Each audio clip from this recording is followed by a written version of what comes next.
C'est facile, non? Tu un site web, tu mets des produits, t'achètes. Et puis après, tu découvres toutes les virgules qui font la différence entre un petit chiffre d'affaires et un gros chiffre d'affaires et entre surtout un chiffre d'affaires et un bénéfice. Moi, le concept d'un dé, c'est avoir justement une liberté totale et un contrôle total sur mes journées. La BHZ League est la chaîne costarmoricaine dédiée aux coworkers résidents, ponctuels et réguliers du BHZ Coworking à Lannion. Rendez-vous chaque jeudi autour d'un café ou d'un thé. Indépendants, start-upers, télétravailleurs, qui sont ces acteurs qui font vivre l'économie locale? Comment s'organisent-ils au quotidien? Ils donnent tous leurs tips de super-héros. Passionnés, challengers, déterminés, découvrez leur parcours, leur activité dans les Côtes d'Armor et même au-delà. Rendez-vous en description d'épisode pour connaître toutes nos actus. Bonjour à toutes et à tous. Bonjour Lucie. Bonjour Rosen. On se retrouve aujourd'hui pour parler de toi en tant que consultante marketing et développement business pour les petites entreprises. Lucie, pour démarrer, est-ce que tu peux te présenter? T'as un peu déjà tout dit. Donc, je suis Lucie Piriou, je suis consultante marketing et surtout, comme je dis, l'associé business ponctuel des petites entreprises, indépendants, micro, mais aussi start-up, PME, ça m'arrive, et asso. Voilà. Et je fais ça depuis bientôt 2 ans. Voilà. D'accord. En tant qu'indé. Et donc, quel est ton parcours et pourquoi est-ce que tu t'es lancée il y a 2 ans? Mon parcours, ça fait à peu près 17-18 ans que je bosse maintenant. J'ai commencé par la communication, sujet que tu connais bien. La communication digitale, c'est-à-dire la joie de 2008 à Paris, le tout début de ce qu'on nommait pas le marketing d'influence, etc. Les réseaux. Et ça, c'était vraiment l'angle de base. Donc, j'ai bossé là-dedans plusieurs années, création de contenu, responsable éditorial, community management. Voilà, ce genre de boulot. Pour des grosses entreprises ou Alors, en agence, en tant que salarié, en tant qu'indé aussi. Donc, agence parisienne classique, agence de pub, agence marketing. Et puis, je suis partie ensuite à Nantes, après Paris. Pour bosser dans l'asso, qui est le réseau sur Nantes et sur les Pays de la Loire, Atlantique 2, donc la cantine, qui est la French Tech maintenant. On connaît plus sur le côté French Tech. Et sa création d'événements avec le Web Today, les Startup Weekend, etc. Donc moi, j'étais plus sur la partie chef de projet événementiel et relations presse. Donc c'était hyper chouette. J'ai bossé 1 an et demi là-dessus, sur un écosystème qui était hyper actif, dynamique, mobile, tout ce que tu veux, start-up, petite boîte, mise en réseau. Donc ça, c'est un truc que j'aime beaucoup. Et donc, où j'ai un petit peu dévié, déjà un peu de la com, parce que ça restait de la com, mais c'était de l'événementiel, de la gestion de projet court, moyen et long terme. Donc ça, c'était une autre option. Et puis, la vie a fait que je suis revenue en Bretagne et à Lannion, enfin autour de Lannion, qui est quand même un petit peu là d'où je viens, pour démarrer autre chose. Et là, je suis rentrée avec beaucoup de confiance accordée de la part de mon boss de l'époque dans le e-commerce, qui était un secteur que je connaissais pas du tout. Parce que jusqu'à présent, on était plutôt sur de l'événement, du service, des choses qui n'étaient pas à vendre un produit tangible. Et donc, j'ai commencé par le côté brand, donc tout ce qui est identité de marque, etc., communication. Et rapidement, je me suis retrouvée sur le produit. C'est-à-dire, le produit, c'est le site web sur lequel on vend.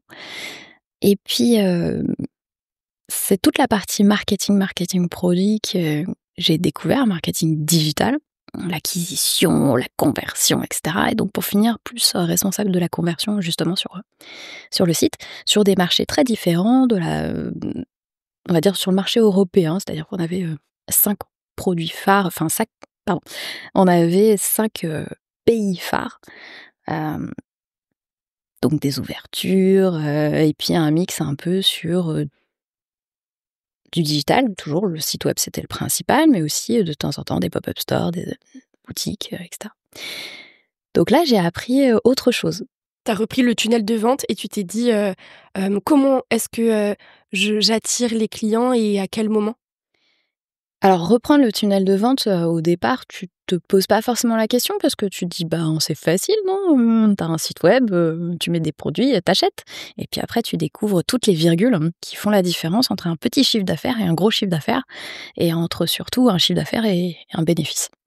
Donc ça, c'était une aventure passionnante. Je suis restée là-bas pendant 7 ans à construire un peu tout parce que j'étais la première salariée, donc j'ai vu la construction et j'ai participé à la construction de cette boîte. Ça, c'était hyper chouette.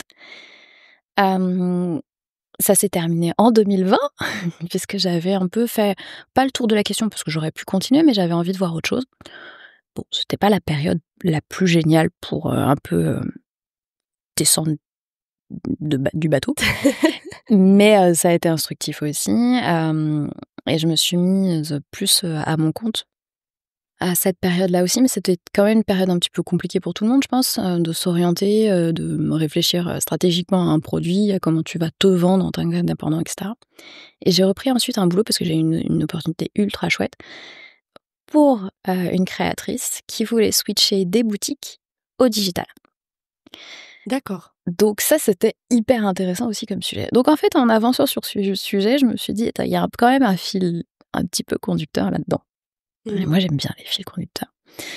Et puis, j'ai eu envie à 2 ans de vraiment porter ce projet qui était mon projet à moi. C'est-à-dire que finalement, l'indépendance, j'ai fait des sauts dans l'indépendance de manière régulière entre quasiment chaque expérience.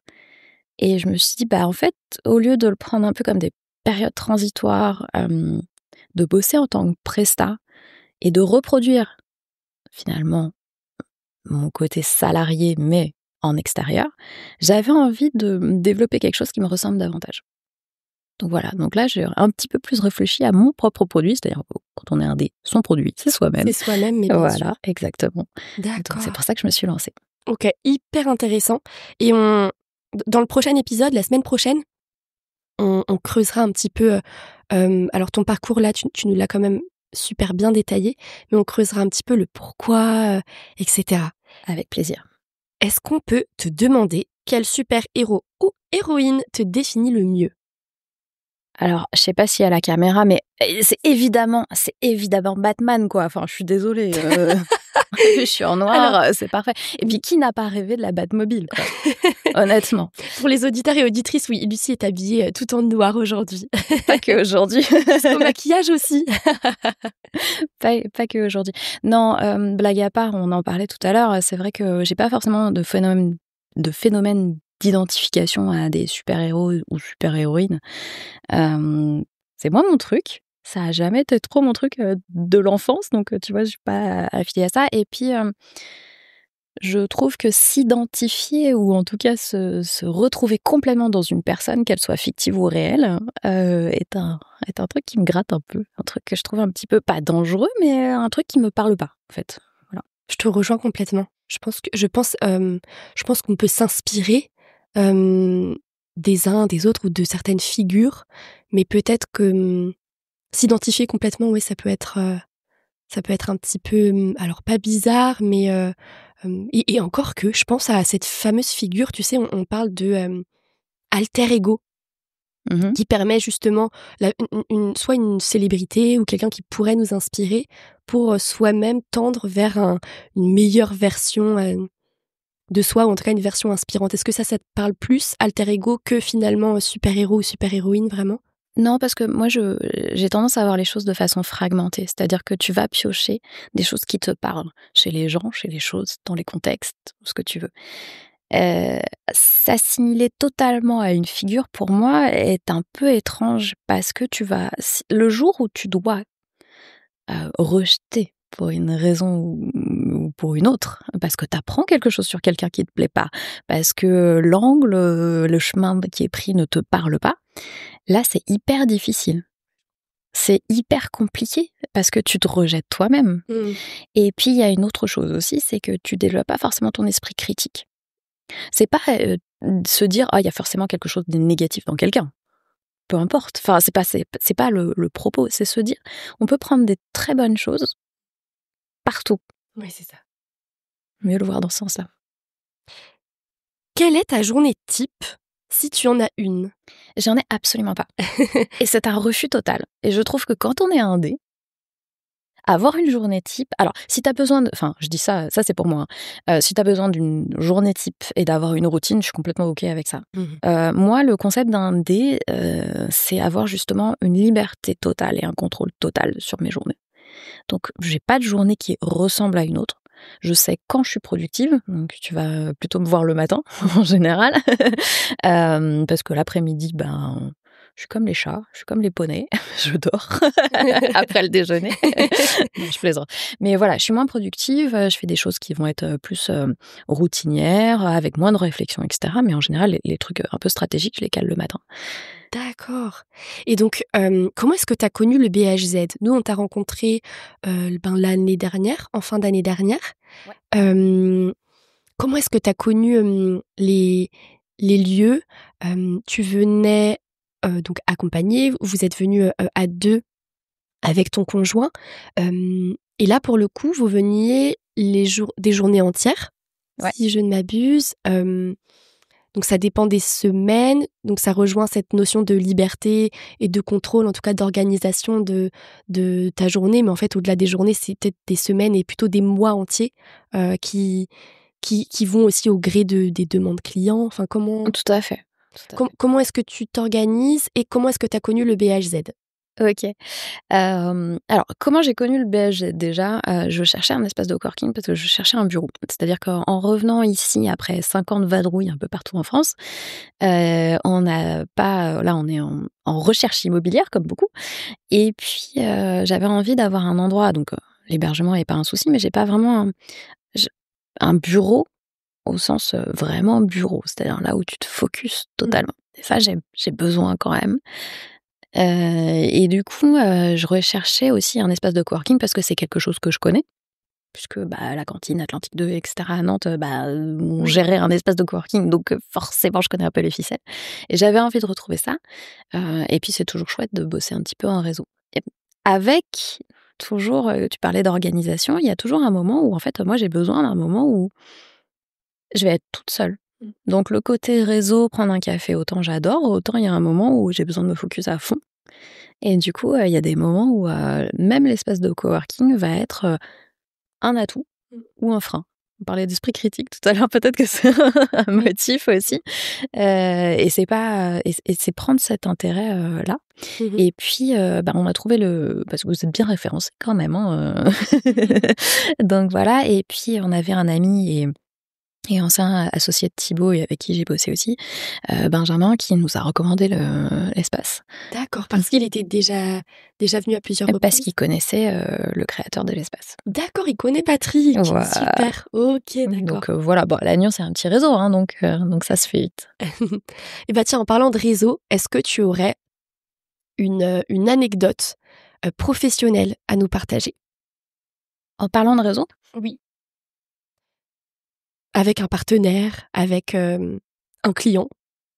Oh, mais des anecdotes, il en arrive tous les jours. Oui. Quand t'es indépendant. Le plus dur, c'est de choisir. Le plus dur, c'est de choisir. Qu'est-ce que je peux raconter? Dans cette idée de réseau, allez, je prends l'exemple d'hier. Hier, j'ai rencontré quelqu'un qui m'a envoyé un message via LinkedIn et c'est hyper marrant parce que c'est quelqu'un... qui me dit « Mais tiens, c'est marrant, je suis en Bretagne, je viens à Lannion, je vais revoir la Technopole, faut qu'on se voit. » Et en fait, je le regarde et je me dis « Mais pourquoi t'es en Bretagne ?» Puis je vois « Mais il est bossé à Nantes. » Et puis je fais « Je le connais de Grenoble. » Oula, je fais « Attends. » Et en fait, en refaisant nos parcours, c'est hyper drôle parce que lui a vécu plusieurs années à Grenoble, moi aussi, et on se retrouve... à Pérouse en train de prendre un café pour parler d'écosystème, de mise en réseau, de deep tech, de l'impact du marketing sur les artisans, et enfin, tu vois, plein de choses, et sur aussi nos parcours professionnels. Et puis, lui s'interroge, est-ce qu'il a envie de se mettre en indépendant ou pas? Donc voilà, et il y a des motifs comme ça, et c'est hyper enrichissant de voir les points communs qu'on a. Et on parlait de fragmentation, je reviens encore sur ça, tu vois, de se reconnaître sur beaucoup de choses et des orientations et des âges aussi, finalement, où on a un petit peu les mêmes questionnements. C'est incroyable. Et donc, vous vous êtes rencontrés à Grenoble. Et toi qui aimes justement les filles. On s'est pas rencontrés à Grenoble. C'est-à-dire que lui était dans l'écosystème French Tech à Grenoble. Ouais. On a échangé quelques messages à l'époque, mais on s'est rencontrés à Pérouse hier. Et donc, d'accord, parce que à la base, c'est LinkedIn, du coup, qui vous a mis en commun. Ouais, c'est moi qui lui ai envoyé un message pour me rapprocher de la French Tech à Grenoble à l'époque. Ce que j'ai pas fait d'ailleurs, mais ça, c'est une autre histoire. Excellent. Ah oui, d'accord. Donc, on voit que la puissance aussi, finalement, des réseaux sociaux qui permettent la connexion digitale et puis, finalement, aussi humaine. Il faut pas que ça reste que digital. Et donc, du coup, tu nous disais que tu prenais un café ou un verre avec lui hier. Je profite pour te demander quel est l'endroit que tu affectionnes le plus dans les Côtes d'Armor. Il y en a plein. Il y en a beaucoup trop. Tu vois, hier, on était au port de Pérouse et ça, c'est un souvenir d'enfance. Puisque mon père avait un bateau, un voilier au port de Pérouse, et que j'adore l'ambiance. Et pourtant, c'est un port de plaisance qui est pas hyper reconnu. Enfin, dans le sens, c'est pas ce que les gens vont chercher à Pérouse. Souvent, on connaît Trestra, on connaît la plage, etc. Moi, j'adore le port parce que c'est des souvenirs d'enfance. Voilà, c'est ce genre de choses. Mais il y a plein d'autres endroits que j'affectionne particulièrement en tant que baladeuse régulière. Autour de la mer toujours, ou parce qu'il faut dire aussi que tu es passionnée d'équitation. Ouais. Est-ce qu'il y a un autre endroit un petit peu plus dans les terres peut-être que tu aimes aussi? Alors, dans le Trégor ou... Entre terre et mer, il y a de très très belles vallées. On a la chance d'avoir la vallée du Léguerre qui est sublime. Et puis plus du côté de Saint-Michel-en-Grève qui est plus moi mon fief, on va dire, parce que moi je suis de là-bas. Tu as les très belles vallées du Yar et du Roscoët qui sont sublimes et que j'adore parce que là on arrive, tu vois, en printemps. Et les forêts bretonnes sont quand même hyper chouettes. Je reviens au côté professionnel. Ton meilleur outil d'organisation, quel est-il si tu en as un? Est-ce que tu utilises la suite Google? Est-ce que tu préfères Notion ou Notion? Quel est ton outil d'organisation favori? Mon cerveau. Mon cerveau. Et en deuxième, c'est clairement Notion. La puissance de ce truc est incroyable. Tu t'organises au quotidien avec cet outil-là, tu te mets des rappels, tu as des automatisations? Alors, je suis pas très rappel, moi. En général, c'est plus ma tête qui me met des rappels qu'autre chose. J'organise aussi mon quotidien pour que ça soit logique, que ça parte pas dans tous les sens et que j'ai pas besoin de rappel. Sinon, pour moi, c'est une alerte rouge. Et puis, non, j'utilise aussi beaucoup mon agenda pour me booker des créneaux avec moi-même. Ça, c'est hyper important. Ok. Merci beaucoup. Je t'en prie. Pour ce premier épisode où on a appris davantage à te connaître et on se retrouve la semaine prochaine. À bientôt. À bientôt.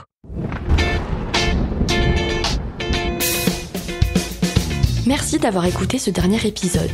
L'équipe du BHZ Coworking espère que vous avez découvert le profil inspirant d'une entreprise locale. Laissez un avis sur la plateforme d'écoute de votre choix si le cœur vous en dit. Et on se retrouve jeudi prochain, jour de marché à Lannion, pour le prochain épisode. On a super hâte. En attendant, retrouvez-nous au quotidien sur Instagram et Facebook. Et pour vous simplifier la vie, tous les liens sont en description.